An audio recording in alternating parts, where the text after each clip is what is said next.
Jadi saya terus terang, saya pribadi membuka front baru terhadap saudara Aguan, karena sebenarnya akar dari masalah ini adalah saudara Aguan yang punya proyek itu. Dia yang paling diuntungkan, sementara kita diadu domba. Negara dirusak oleh saudara Aguan dengan proyek-proyek yang dia lakukan dengan meminjam kekuasaan negara untuk menguntungkan proyek dan bisnisnya. Saya sengaja pakai kaos Adili Jokowi karena kalau kita mundur, PSN PIK 2 ini adalah hadiah dari Joko Widodo ketika menjadi presiden, yang diterbitkan perpresnya 2 hari setelah pengumuman kemenangan Pilpres Prabowo Gibran. Dan pemanggilan Said Didu oleh institusi kepolisian yang akan berlangsung pada tanggal 19 November 2024 yang akan datang itu harus dikatakan sebagai bentuk kriminalisasi yang tentu saja bertujuan untuk melakukan pembungkaman terhadap kritik atas Pantai Indah Kapuk II yang nyata-nyata merampas kedaulatan rakyat Republik Indonesia. Ya, nah oleh karena itu penting bagi kita bahwa sebagai elemen masyarakat hari ini, Pantai Indah Kapuk yang telah diinvestigasi dan oleh Said Didu diberikan pendapatnya sebagai masyarakat Indonesia, kita yang merasa memiliki bangsa, yang merasa memiliki ini sebagai bagian daripada Indonesia, harus sama-sama mengambil alih. Jadi kita pastikan ini bukan lagi masalah Said Didu, tapi merupakan masalah bangsa Indonesia. Setuju? Saudara-saudaraku sekalian, untuk kita membahas hal tersebut tentu kita harus tahu dahulu ya, apa sih yang dimaksud dengan PSN PIK ini. Nah untuk itu ya, kita harus tahu PSN itu atau proyek strategis nasional, proyek strategi nasional itu adalah program yang dilaksanakan oleh instansi pemerintah atau badan usaha yang bersifat strategis untuk meningkatkan pertumbuhan dan pemerataan pembangunan serta kesejahteraan masyarakat. Apakah Pantai Indah Kapuk II memenuhi ya kriteria sebagai PSN? Apakah memenuhi? Nanti secara gamblang, secara panjang lebar akan diuraikan. Tapi sebagai pembawa acara pada hari ini, melihat kenyataan, fakta ya, segala macam yang telah terpapar di depan mata, dengan gamblang kita ingin mengatakan Pantai Indah Kapuk II tidak masuk kategori sebagai PSN ya. Artinya ini ada sesuatu yang salah di sini. Kita tahu bahwa tanggal 18 Maret 2024 Joko Widodo, Presiden pada saat itu, dalam rapat internal kabinetnya ya memutuskan bahwa BSD atau Bumi Serpong Damai dan PIK 2 masuk dalam PSN selain 12 yang lainnya. Jadi totalnya 14 ya. Tentu saja bahan koordinasi penanaman modal akan mengatakan kami sudah melakukan penelaahan, pengkajian yang sangat matang sehingga patutlah untuk dimasukkan sebagai PSN. Ya, kau bisa bicara apa saja tapi rakyat juga melihat apa saja. Kan begitu ya? Nah, Bapak-bapak Ibu sekalian, oleh karena itu kita mengetahui secara tujuan, secara hubungan tidak ada ya hal-hal yang bisa kita setujui bahwa Pantai Indah Kapuk adalah PSN. Oke? Nah, oleh karena itu hari ini kita ada di sini untuk mendengarkan ya pendapat-pendapat politik ya, kemudian juga hukum di sini mengenai keterkaitannya pemanggilan saudara Said Didu serta Pantai Indah Kapuk itu sendiri. Ya, kita akan mendengarkan nanti dari narasumber secara bergantian. Nah, tentu saja di akhir daripada penyampaian saya ini saya menyampaikan kita ingin menyadarkan seluruh bangsa Indonesia tentang kondisi yang senyatanya terjadi pada hari ini. Dan tentu saja jika sudah disadarkan, maka tugas daripada pemerintah menelaah kembali. Ini pemerintah baru kebetulan ya, Presiden Prabowo Subianto. Beliau kebetulan telah menyampaikan jangan ada sebuah entitas yang disebut dengan negara dalam negara. Mumpung nih masih awal ya, belum banyak kesalahan ya. Walaupun kita tidak memilih beliau, tapi perlu kita kasih kesempatan beliau untuk memimpin, karena Indonesia tanpa pimpinan itu impossible. Memang harus ada pemimpin. Maka jangan ada cawe-cawe dari manapun. Ini harus segera ditelaah, dihentikan, dan saudara Said Didu di-stopkan dari kriminalisasi. Setuju? Baik, saya kira cukup ya pengantar dari saya. Saya masuk pada acara yang kedua, yaitu uraian dari saudara kami, rekan advokat kami, Ahmad Khosinuddin. Waktu dan tempat kami persilahkan.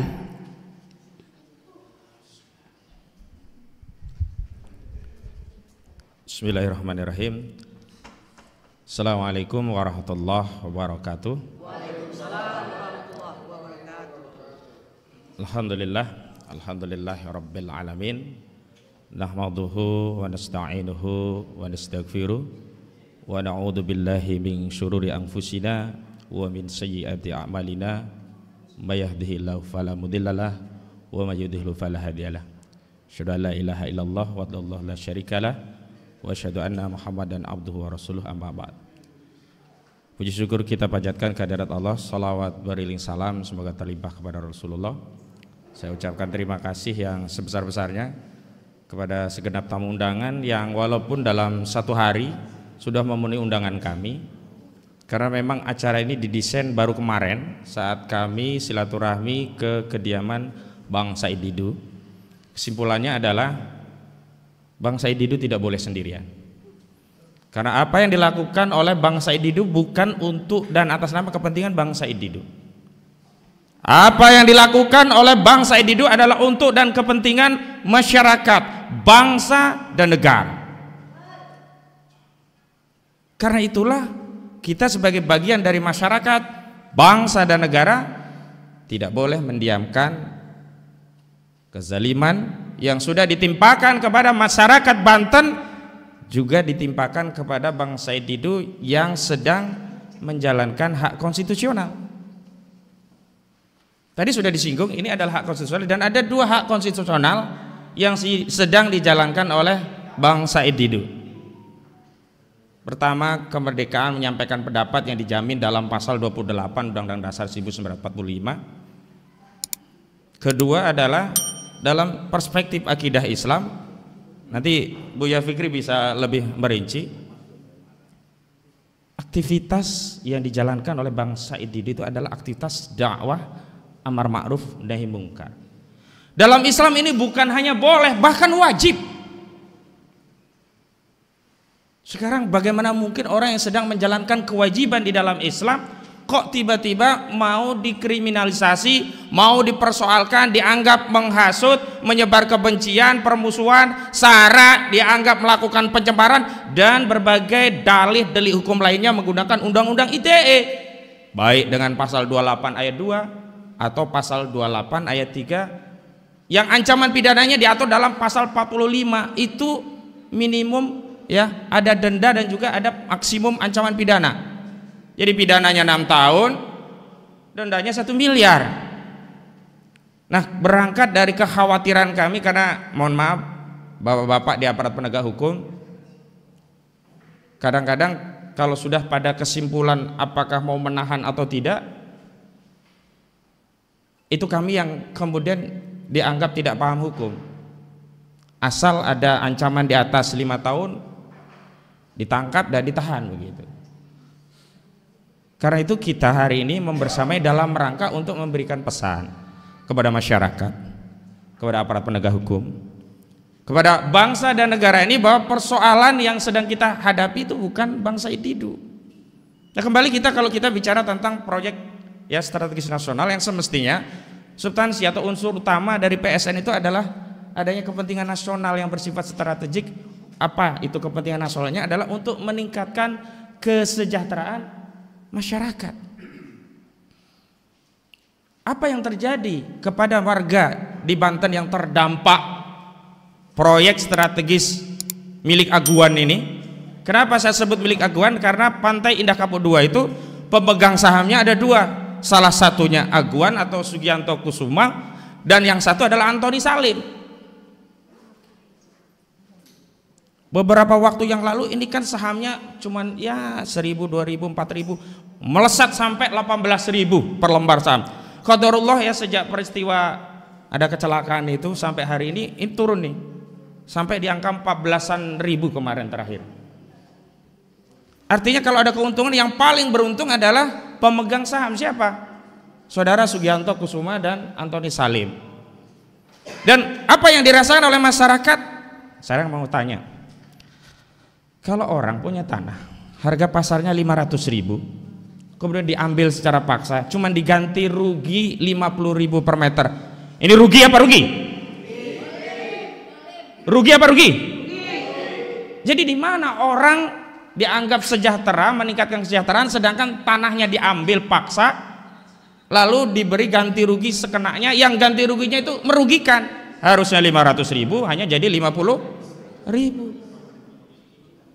Apalagi status PSN ini kan kemudian mengubah mekanisme pengadaan tanah yang harusnya murni transaksi jual beli belanja tanah dan di sana harusnya ada negosiasi, berubah menjadi pengadaan tanah untuk kepentingan umum dengan Undang-Undang Nomor 2 Tahun 2012 yang karena ya ini dilabeli PSN semaunya, ini oligarki ini merampas gitu loh.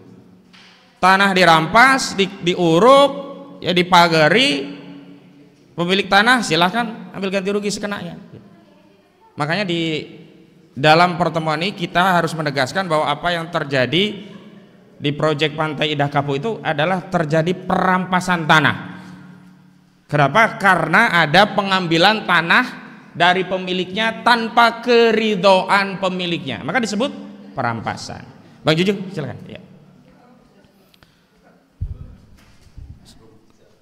Selanjutnya saya ingin menegaskan bahwa selama ini kan kita diadu domba antara kita dengan bapak-bapak polisi, antara kita dengan sesama elemen masyarakat, antara kita dengan sesama aktivis gitu. Tapi dalam kasus ini kita harus buka front baru, di mana apa, dalam konteks ya kasus Pantai Indah Kapuk 2 ini kita tidak melihat siapa yang melakukan pengerukan, truk itu milik siapa, keuntungan siapa, tapi kita bicara tentang proyek itu akhirnya ditangani oleh siapa dan siapa yang diuntungkan oleh proyek itu. Makanya kemarin waktu dari Bang Said Didu kita sepakat ini menuju mengarah kepada saudara Aguan Sugianto Kusuma karena dia yang paling diuntungkan. Dan saya meyakini pelaporan dari Abdesi itu bukan kepentingan si lurah ini gitu loh. Apa kepentingannya lurah? Harusnya lurah itu membela rakyatnya yang tanahnya diambil paksa, diganti rugi semaunya, bukan malah melindungi oligarki properti dengan membuat laporan kepada polisi yang sebenarnya nggak ada kaitannya dengan kepentingan si lurah tadi gitu loh, kepala desa tadi gitu. Jadi saya terus terang, saya pribadi membuka front baru terhadap saudara Aguan karena sebenarnya akar dari masalah ini adalah saudara Aguan yang punya proyek itu. Dia yang paling diuntungkan, sementara kita diadu domba. Negara dirusak oleh saudara Aguan dengan proyek-proyek yang dia lakukan dengan meminjam kekuasaan negara untuk menguntungkan proyek dan bisnisnya. Makanya kemarin ketika ada somasi-somasi receh ya dari samping itu, saya nggak tangkepi, urusan saya nggak sama receh-receh begitu. Urusan saya langsung dengan saudara Aguan. Dan dia juga punya urusan lain dengan saya di perkara yang lain begitu. Nah selanjutnya saya ingin tegaskan begini, karena ini Bang Said Didu sudah diproses, maka kita mau menegaskan kepada publik, kepada rakyat, kepada bangsa dan negara, juga kepada penguasa, mohon maaf, saya tegaskan ya, urusannya ini bukan dengan Bang Said Didu lagi. Urusan kezaliman ini yang merampas hak tanah rakyat Muslim Banten ini adalah urusan kami, urusan seluruh rakyat, urusan segala bangsa dan negara Republik Indonesia. Takbir. Apalagi kami sebagai orang Muslim gitu loh. Jadi yang terjadi di sana itu mohon maaf bukan sekedar perampasan tanah, tidak. Bahkan perampasan sejarah, perampasan spiritual, perampasan hak kita sebagai umat Muslim untuk bisa menjalankan aktivitas ibadah kita. Coba bayangkan, kampung-kampung nanti hilang, gak ada surau, gak ada masjid, berubah menjadi perumahan elit. Pernahkah kita akan mendengar ada sholawatan di perumahan-perumahan yang elit itu? Atau setidaknya gema azan, apalagi sholat berjamaah, apalagi maulidan di sana? Gak ada. Jadi esensinya ini juga memberangus syiar dakwah Islam yang kerugian ini tidak bisa diganti dengan natural uang dengan jumlah apapun, apalagi dengan kompensasi dalam bentuk lainnya. Takbir. Makanya saya menghimbau kepada para ulama, para alim, ini mohon maaf bukan urusan aktivis saja, bukan urusan seorang Muhammad Said Didu, tidak. Ini urusan kita umat Islam, ini mengganggu akidah kita. Makanya kemarin ketika ada berita Kompas yang menayangkan berita Aguan akan bangun satu masjid, saya langsung buat tulisan, itu hanya kamuflase. Kenapa? Potensi hilangnya masjid jauh lebih besar, syiar Islam jauh lebih besar ketimbang kamuflase satu masjid yang belum dibangun, baru akan. Saya juga ingin tegaskan dalam forum ini bahwa kita sebagai umat Islam punya tanggung jawab untuk membela Bang Said Didu, karena sebenarnya beliau sedang menjalankan kewajiban Islam, yakni ibadah dakwah di dalam Islam. Karena tegas Nabi Muhammad sallallahu alaihi wasallam bersabda, "Man ra'a minkum munkaran falyughayyirhu bi yadihi, fa illam yastati fa bi lisanihi, fa bi lam yastati fa bi qalbihi, fadzalika ad'aful iman." Jadi kalau kita nggak bisa ya mengubah kemungkaran dengan lisan kita, ini lisannya ada tanggung jawab ini di akhirat. Apa yang mau kita sampaikan kepada Allah Subhanahu wa taala? Apa yang telah kau lakukan di tengah kezaliman? Padahal engkau memiliki ilmu, padahal engkau memiliki lisan, padahal engkau bisa melakukan tindakan yang bisa menghalangi atau bahkan menghentikan kezaliman itu. Tapi kenapa kamu diam? Kenapa kamu bungkam? Masya Allah. Ini bukan perkara sepele. Makanya kami sepakat mengambil alih advokasi terhadap kezaliman perampasan tanah di pantai Indah Kapuk 2. Ini bukan lagi urusan seorang Said Didu, ini urusan rakyat, urusan umat, urusan kami semuanya. Maka saya titip pesan, hati-hati. Sekali lagi saya titip pesan, hati-hati.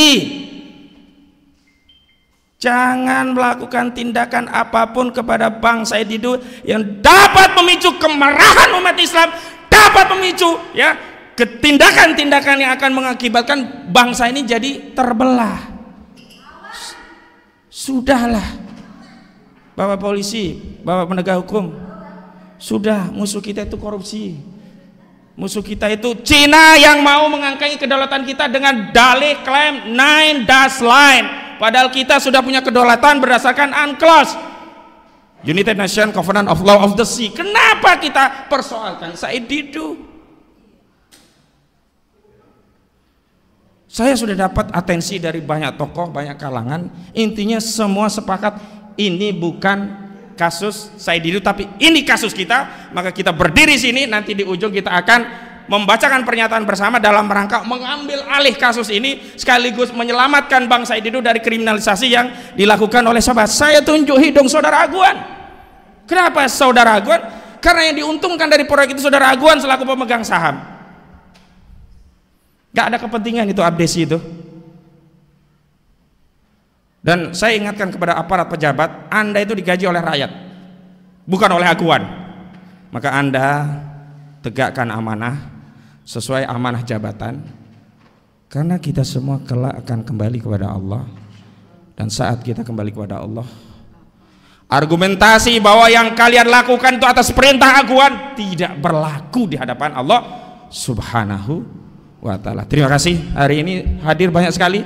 Ada Bang Juju Purwantoro, beliau ini ketua advokat yang juga mengadvokasi. Kemarin kami silaturahmi dengan beliau. Terima kasih Bang Juju atas kehadirannya. Ada Buya Fikri Bareno, beliau juga kita tunggu nasihat-nasihat agamanya tentang bagaimana mengadvokasi, dan ini merupakan tugas ulama.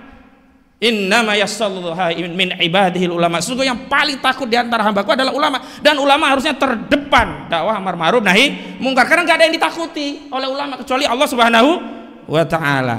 Kemudian ada subhanallah hadir di tengah-tengah kita Bang Edi Mulyadi. Kita tidak bisa meragukan beliau. Kalau kita masih bisa dipertanyakan karena belum mendapati resiko menjadi pejuang. Kalau beliau sudah nyantri berapa Bang? 7 bulan, Masya Allah, 7,5 bulan gitu. Tapi kita tidak berharap kita menghadapi seperti beliau. Mudah-mudahan kita semuanya dilindungi oleh Allah Subhanahu wa ta'ala. Saya ingin tegaskan satu hal, tidak ada yang bisa mencelakakan kita siapapun dan dari makhluk apapun tanpa izin dari Allah Subhanahu wa ta'ala. Jadi kalau di lahful mahfud kita dicatat kita selamat, tidak ada yang bisa mengganggu. Jangan ngarang takdir sendiri. Kalau saya berjuang nanti ditangkap polisi, kalau berjuang nanti usaha saya macet, kalau berjuang jangan ngarang takdir sendiri. Allah yang akan menyelamatkan kita, Allah sebaik-baik penolong kita. Jangan pernah takut pada makhluk. Dia ada juga Ustaz Eka Jaya, nanti membara ini beliau kalau orasi ini. Pokoknya di sini membara semua lah ya.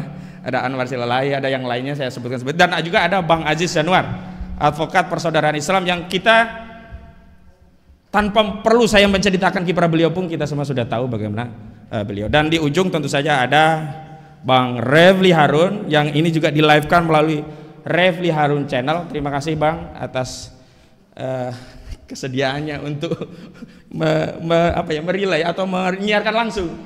Karena memang saya yang bermohon-mohon ini, saya kasih tahu bocoran aja. Saya yang bermohon-mohon, mudah-mudahan Refli Harun bisa ikut menyiarkan acara ini, dan alhamdulillah, mudah-mudahan juga menjadi pahala jariah karena jangkauan dakwahnya lebih luas sehingga banyak umat rakyat yang tercerahkan, dan mudah-mudahan ini menjadi bekal agar hari Selasa tanggal 17 November 2024 Bang Said Didu hanya diperiksa tapi boleh pulang. Jadi silahkan saja kalau mau diperiksa, tapi tetap harus pulang. Demikian pengantar dari saya, kurang lebihnya maaf. Billahi taufik wal hidayah wal aukum minkum. Assalamualaikum warahmatullahi wabarakatuh. Waalaikumsalam warahmatullahi. Iya, nyampe ya. Bismillahirrahmanirrahim. Assalamualaikum warahmatullahi wabarakatuh. Waalaikumsalam warahmatullahi. Masih kebaca nggak kaos saya nih? Kebaca? Saya sengaja pakai kaos Adili Jokowi karena kalau kita mundur, PSN PIK 2 ini adalah hadiah dari Joko Widodo ketika menjadi presiden, yang diterbitkan perpresnya 2 hari setelah pengumuman kemenangan Pilpres Prabowo Gibran. Innalillah. Jokowi menaikkan perpres memberikan PIK 2 dan BSD sebagai status PSN. Dan kita menenggarai kuat bahwa ini adalah balas jasa Jokowi atas jasa Aguan dan kawan-kawan memenangkan Pilpresnya. Karena kita tahu Pilpres itu memakan dana yang sangat-sangat besar. Di samping di luar bansos uang kita, uang rakyat, uang APBN yang digelontorkan secara brutal untuk memenangkan kelompok yang ini. Dan hadiahnya adalah PSN. Dan setelah itu kita kemudian mengetahui bagaimana rakyat Banten khususnya menjadi terzalimi, ya. Saya sempat debat kecil dengan rekan Ahmad Khozinuddin ketika dia menggunakan istilah rakyat dirampas tanahnya. Saya bilang enggak lah, kan rakyat dibayar walaupun harganya murah. Itu namanya dirampas. Perampasan adalah pengambil alihan hak dari orang yang tidak ridho. Nah, kalimatnya begitu. Saya sempat debat tapi iya benar juga dia. Makanya saya bilang oh iya oke benar. Jadi dirampas tanahnya. Nah, ini adalah dosa waris Joko Widodo. Salah satu saja. Ada Rempang. Ya, dia baru bicara soal PSN aja ya. Belum dosa yang lainnya seperti kata Ahmad Khozinuddin lagi. Kok saya bolak-balik referensinya dia terus ya? Tempo hari kita bikin acara, Ahmad Khozinuddin mengatakan kalau dokumen dosa-dosa Jokowi kepada bangsa dan rakyat Indonesia ini ditumpuk maka akan mencapai rembulan. Ngeri sekali nggak? Rembulan ya? Itu diulang sama siapa namanya? Dia pertama bilang langit, lalu mencoba dikoreksi oleh Profesor Muhammad Amin Rais sampai langit-langit. Bukan Prof, kata Ahmad. Bukan, ini bukan langit-langit, ini sampai langit, sampai rembulan. Dasar sekali manusia satu ini. Oke, sekarang kita balik ke soal Said Didu. Alhamdulillah teman-teman sekalian, warga negara Republik Indonesia yang berakal waras, berotak cerdas dan berhati nurani yang masih hidup ya. Masalah ini, masalah Said Didu sudah bergeser. Sudah bergeser. Kemarin kita kumpul dengan sejumlah tokoh dan sepakat rakyat Banten khususnya mengambil alih kasus ini. Jadi kali ini tanggung jawab seperti kata MC kita yang luar biasa, merdeka gitu kan. Belum merdeka kata dia. Kurnia Kurniani itu bahwa advokasinya sudah diambil alih menjadi milik publik. Dan sejak 2 hari yang lalu sejumlah tokoh sudah bikin video-video pendek ya. Ada Saganda Nenggolan, ada Napoleon Bonaparte, ada Habib Muhsin, ada bahkan Din Samsudin, Mahfud MD, saya dan yang lainnya bikin intinya we stand with Said Didu. Karena kita tahu Said Didu yang selama 6 bulan lebih konsisten istiqomah berjuang membela hak-hak rakyat Banten yang dirampas, yang terzalimi, tidak boleh berjuang sendirian. Tidak boleh kita biarkan sendirian. Kita harus dampingi, kita harus bela. Dan itu alhamdulillah terus semakin bergulir. Makanya mohon maaf kalau saya istilahkan Aguan kali ini salah memilih lawan. Ya, salah memilih lawan karena Said Didu memang punya track record dalam hal perlawanan. Ya, dulu ketika Meikarta ada gejala-gejala seperti ini juga dia bunyi kencang dan alhamdulillah dengan izin Allah Meikarta gagal total, mangkrak. Ya, kemudian ketika Rempang rame-ramenya Said Didu tiba-tiba ada di sana. Saya ngomong-ngomong, Bang kenapa nggak ajak saya gitu kan ya. Dia keliling pakai mobil bak terbuka, ketemu dengan warga segala macam, memberikan advokasi. Dan hari ini di Banten juga begitu. Ada sebagian orang mengatakan kepada saya bahwa terang aja saya Didu kenceng, kan tanahnya di sana 10 hektar. Makanya dia suara kenceng. Saya bilang kalau tanah dia 10 hektar di sana kenapa? Nggak boleh suara kenceng. Dia membela hak-hak dia, kalaupun ngomong soal 10 hektar tanah dia. Itu boleh banget, sangat boleh. Bahkan Islam menyebut bahwa orang yang mati karena mempertahankan hak-haknya dari orang-orang yang zalim, insya Allah mati syahid. Apalagi Said Didu memang bukan bicara soal 10 hektar tanah dia. Bukan rahasia lagi bahwa mereka mengirim utusan merayu Said Didu untuk memberikan uang kepada dia sebanyak 150 miliar rupiah untuk membayar tanahnya yang 10 hektar. Itu artinya setiap meter persegi dibayar 100,5 juta rupiah. Padahal kita tahu mereka membayar tanah hanya 50.000 rupiah. Ada yang 40, ada yang 30.000. Jadi tanah Said Didu dibayar 30 kali lipat lebih mahal. Dengan syarat diam, berhenti bunyi gitu. Dan ternyata Said Didu tidak menolak. Tidak menolak tawaran itu, tapi marah besar. Dia marah besar kepada orang utusan itu. Dia bilang, sini handphonenya, saya rekam. Nah, sampaikan pesan ini, wahai Aguan. Wah, dia sebut nama tuh dalam rekaman itu ya. Wahai Aguan, kalau kamu bayar tanah rakyat minimal 1 juta per meter, maka tanah saya ambil gratis, nggak usah dibayar. Jadi kepada orang-orang yang nyinyir, yang hatinya dengki, yang kurang piknik, dengar ini baik-baik. Said Didu tidak berjuang untuk dirinya sendiri, ya. Bahkan dia merelakan tanahnya 10 hektar ambil oleh pengembang asal rakyat dibayar tanahnya 1 juta per meter minimal. Nah, teman-teman sekalian, penonton semua channel, semua channel banyak banget ya. Jadi kita memang tidak boleh membiarkan seorang Said Didu berjuang sendirian, ya. Alhamdulillah ini semakin bagus.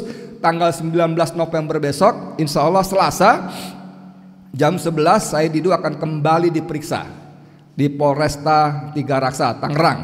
Dan seperti yang sudah-sudah, karena kasusnya sudah naik dari penyelidikan ke penyidikan, tidak selalu sih, tapi yang sudah-sudah, maka si terperiksa akan menjadi tersangka dan akan langsung ditahan. Mudah-mudahan tidak benar, ya. Tapi dugaan seperti itu. Makanya kita beri dukungan, pendampingan. Bukan demo ya. Bukan. Selasa 19 Oktober jam 10 kita datang ke sana sama-sama mendampingi Said Didu. Kita bukan berdemo, kita mendampingi Said Didu. Kita berikan dukungan penuh bahwa ini perjuangan seluruh rakyat semesta. Oh, ya. Bukan perjuangan Said Didu saja, tapi perjuangan seluruh rakyat semesta. Dan kita juga sudah tidak tedeng aling lagi. Kemarin hari Sabtu kemarin sudah ada kesepakatan bahwa 19 November dideklarasikan sebagai hari perlawanan rakyat terhadap Aguan. Kok Aguan? Iya, kita nggak ngomong oligarki lagi, kita ngomong Aguan. Karena Aguan adalah sekarang representasi oligarki yang dengan kekayaannya, dengan hartanya yang sangat berlimpah ruah, dia bisa merasa bisa melakukan apa saja, ya, termasuk membeli aparat desa, aparat keamanan yang seragamnya ini, seragam itu, semuanya dia merasa bisa beli. Belum lagi pejabat ini, pejabat itu, dia merasa bisa beli. Tapi dia lupa bahwa ada rakyat Indonesia yang masih berakal waras, yang masih punya semangat jihad dan yakin dengan firman Allah yang dikutip oleh Buya Fikri Barino tadi, a'udzubillahi minasyaitonirrajim, kuntum khaira ummah. Engkau adalah umat yang terbaik, ukhrijat linnas, yang diturunkan bagi manusia, ta'muruna bil ma'ruf wa tanhauna 'anil munkar wa tu'minuna billah. Jadi menjadi umat yang terbaik menurut Allah itu bukan karena kita kaya raya, bukan karena ganteng, cantik, punya ilmu pengetahuan hebat segala macam, bukan, tapi karena kita ta'muruna bil ma'ruf, kita melakukan, menyeru kepada kebaikan, dan yang paling utama mencegah kemungkaran. Dan itu semua didasari oleh iman pada Allah, bukan ingin disebut hebat, berani, pahlawan dan sebagainya. Nah, kita bersama-sama insya Allah semua yang ada di sini dan semua yang menonton channel-channel ini, channel-channel perjuangan, ada Bang Edi channel, Refli Harun channel, Egi Sujana, Mimbar Tub, Arif apa Arif? Salwa, banyak semuanya yang lain ya. Ya banyak ini semuanya. Jadikan 19 November sebagai titik balik perlawanan rakyat terhadap kekuasaan oligarki yang sangat zalim, dan wabil khusus kepada Aguan. Siap semuanya ya? Insya Allah. Allahu Akbar. Assalamualaikum warahmatullahi wabarakatuh. Bismillahirrahmanirrahim. Ya. Bismillahirrahmanirrahim. Pernyataan bersama advokat, tokoh dan ulama nasional tentang lawan kriminalisasi terhadap Said Didu. Bersama rakyat kami ambil alih advokasi melawan aguan sang oligarki properti PIK 2. Sebagaimana dikabarkan media, Muhammad Said Didu akan kembali diperiksa oleh penyidik Polres Kabupaten Tangerang di Tiga Raksa pada hari Selasa tanggal 19 November 2024 sehubungan dengan aktivitasnya menggunakan hak konstitusional untuk berpendapat di muka umum sebagai bentuk advokasi publik atas terjadinya kasus perampasan tanah rakyat berdalih proyek strategis nasional yang terjadi di Pantai Indah Kapuk 2. Berkenaan dengan hal itu, kami advokat, ulama dan tokoh nasional menyampaikan sikap dan pandangan hukum sebagai berikut. Pertama, proyek strategis nasional adalah proyek dan atau program yang dilaksanakan oleh instansi pemerintah dan atau badan usaha yang memiliki sifat strategis untuk peningkatan pertumbuhan dan pemerataan pembangunan dalam rangka meningkatkan kesejahteraan masyarakat dan pengembangan daerah. Pantai Indah Kapuk 2 tidak memenuhi kualifikasi sebagai proyek strategis nasional karena tidak bertujuan untuk meningkatkan pertumbuhan dan pemerataan pembangunan dalam rangka meningkatkan kesejahteraan masyarakat dan pembangunan daerah. Proyek PIK 2 tidak ada hubungannya dengan upaya peningkatan kesejahteraan masyarakat dan pembangunan daerah, melainkan hanya proyek oligarki properti yang bertujuan menciptakan lahan bisnis untuk membangun properti demi tujuan keuntungan atau laba korporasi yang hanya meningkatkan keuntungan bagi para pemegang saham. Kedua, rakyat yang terdampak proyek PIK 2 tidak akan mendapatkan keuntungan karena bukan pemegang saham. Sebaliknya, rakyat terdampak dirugikan karena dipaksa menyerahkan lahannya dengan dalih dibebaskan untuk kepentingan umum. Kerugian yang dialami rakyat meliputi kerugian finansial, kerugian sosial hingga kerugian spiritual. Kerugian spiritual berupa hilangnya syiar dakwah Islam, hilangnya aktivitas ibadah umat Islam, hilangnya syiar maulid, ratiban, pengajian hingga sholat berjamaah karena lokasi terdampak akan digusur dan dijadikan kawasan perumahan elit yang berdampak pada hilangnya masjid, musola, hilangnya perkampungan dan komunitas masyarakat Banten yang coraknya Islami, yang mana nilai kerugiannya tidak bisa dikompensasi dengan nominal uang berapapun jumlahnya atau dengan kompensasi berapapun dan dalam bentuk apapun, apalagi hanya dengan rencana aguan membangun satu masjid.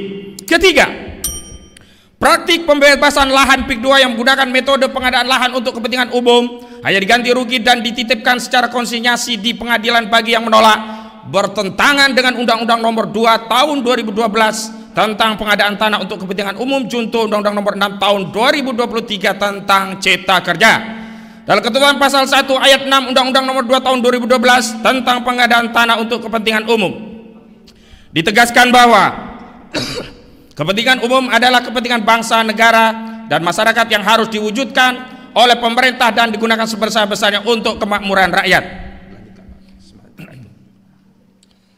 Sementara itu, proyek PIK 2 bukanlah proyek untuk kepentingan umum, karena bukan untuk kepentingan bangsa, negara, dan masyarakat yang harus diwujudkan oleh pemerintah dan digunakan sebesar-besarnya untuk kemakmuran rakyat, melainkan hanya untuk kepentingan korporasi properti, untuk tujuan sebesar-besarnya kemakmuran dan kekayaan oligarki properti, Aguan dan konco-konconya. Alhasil, proyek PIK 2 tidak boleh dilabeli PSN. Lalu cara membebaskan lahannya menggunakan ketentuan Undang-Undang Nomor 2 Tahun 2012 tentang pengadaan tanah untuk kepentingan umum, yang langsung mengambil tanah rakyat tanpa negosiasi dengan dalih untuk kepentingan umum. PIK 2 murni proyek swasta, tidak ada kaitannya dengan kepentingan negara, sehingga status PSN yang diberikan negara harus dicabut karena bertentangan dengan undang-undang.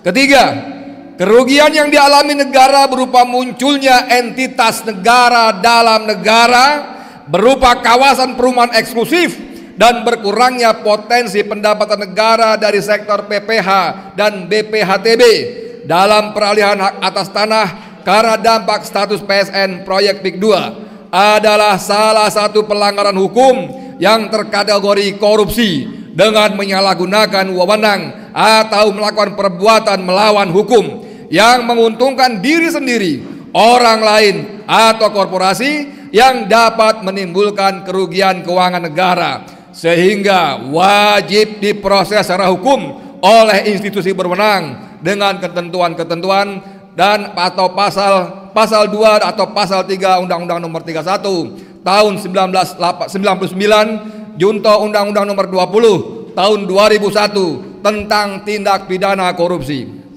Keempat, Saudara Muhammad Said Didu dalam kasus ini hanyalah seorang warga negara yang sedang menjalankan aktivitas menyampaikan pendapat di muka umum yang merupakan hak konstitusional yang dijamin oleh pasal 28 Undang-Undang Dasar 1945. Kelima, Saudara Said Muhammad Said Didu dalam perspektif akidah Islam sedang menjalankan ibadah sesuai keyakinan agama Islam berupa aktivitas ibadah dalam bentuk dakwah amar ma'ruf nahi mungkar yang juga merupakan hak konstitusional yang diatur dalam pasal 29 Undang-Undang Dasar 1945. Keenam, karena itu dengan dalih dan alasan apapun Saudara Muhammad Said Didu tidak dapat dipersoalkan secara hukum karena sedang menjalankan hak konstitusional yang dijamin oleh konstitusi negara, sehingga segala tindakan yang mempersoalkan aktivitas berpendapat dan menjalankan kewajiban dakwah amar ma'ruf nahi mungkar dapat dikategorikan sebagai tindakan kriminalisasi. Ketujuh, kami menolak upaya kriminalisasi terhadap Saudara Muhammad Said Didu.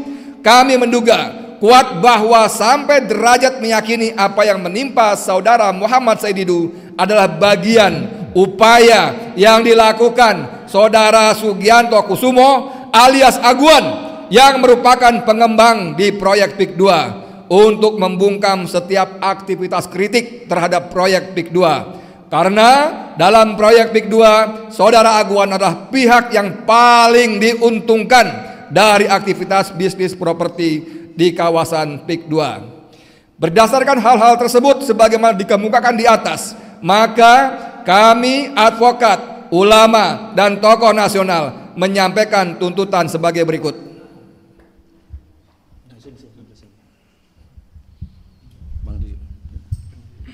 Pak Narko, nah tuntutan Pak Narko. Pak Narko. Tuntutan mana? Yang tuntutan Pak Narko. Satu, kami menuntut kepada pemerintah CQ Presiden Prabowo Subianto untuk segera membatalkan status PSN pada proyek PIK 2 dan mengembalikan kedaulatan tanah seluruh rakyat Indonesia. Dua, kami menuntut kepada KPK dan Kejaksaan Agung untuk melakukan penyelidikan dan penyidikan pada proyek PIK 2 atas adanya dugaan korupsi dengan menyalahgunakan wewenang atau melakukan perbuatan melawan hukum yang menguntungkan diri sendiri, orang lain, atau korporasi yang dapat menimbulkan kerugian keuangan negara sebagaimana dimaksud dalam pasal 2 dan atau pasal 3 Undang-Undang Nomor 31 Tahun 1999 junto Undang-Undang Nomor 20 Tahun 2001 tentang tindak pidana korupsi tipikor.